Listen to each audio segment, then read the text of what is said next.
All right, so we're going to start this program by first importing the sprites that we have for this specific program.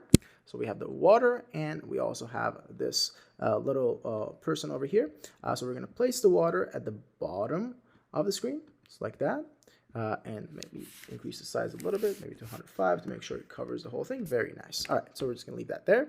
And we're going to make this guy a lot smaller. So let's bring it out to 10 maybe and see if that works better.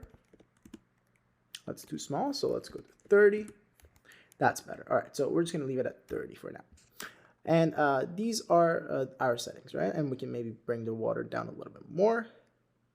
Just like that. Very nice.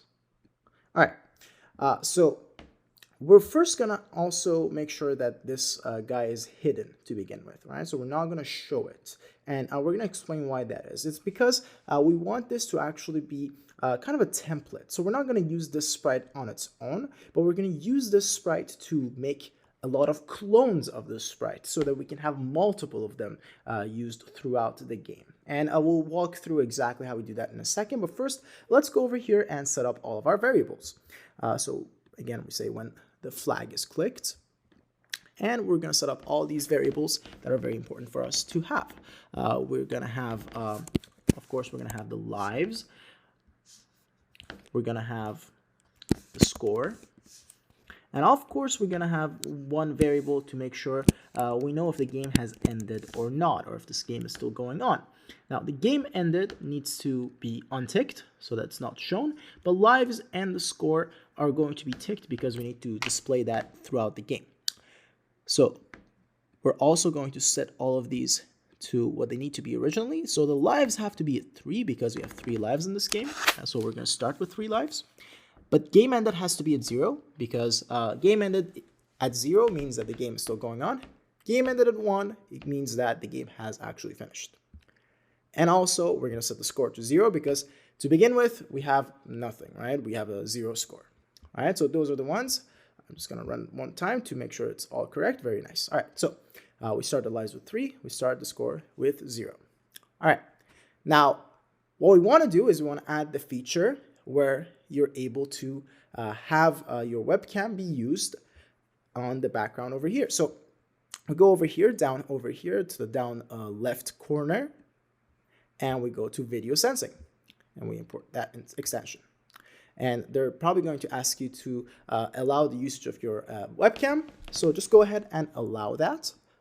And there we go. So there I am. And we're going to see how this works exactly. So we're also going to have this turn video on over here. Because if it's off, this is what happens, right? It goes back to the normal way of being.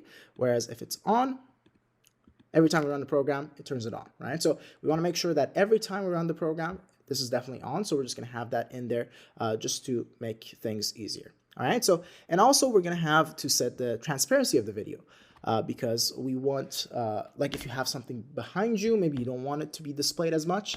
And this is really up to you. You can set this to anything. You can set it to 0 if you want, or you can set it to, so I'll show 0. So you can see me clear as day, or you can set it to, let's say 70 if you really want the transparency to be low. So you kind of see yourself, you kind of see a shadow of yourself, but you're not seeing yourself all that much, right? So it's really up to you. I'm just going to leave it at 50 for now, but obviously you can change that to whatever you want, all right? So we're going to set that for now. And also we're going to make sure that everything is working properly. Again, make sure the water is down here and make sure you have enough room, right? So if the water is too high up, then it's going to be very hard to play this game, right? Because the clones are just going to hit the water before anything even happens. So bring that down, make sure the size of the clone was correct, and make sure the video is working properly for now. And we're going to go through how we're going to run this game and have the clones come down and how we're going to have our motion control the movement of the clones in the upcoming videos. So tune in for those in the next couple of videos, and I'll see you.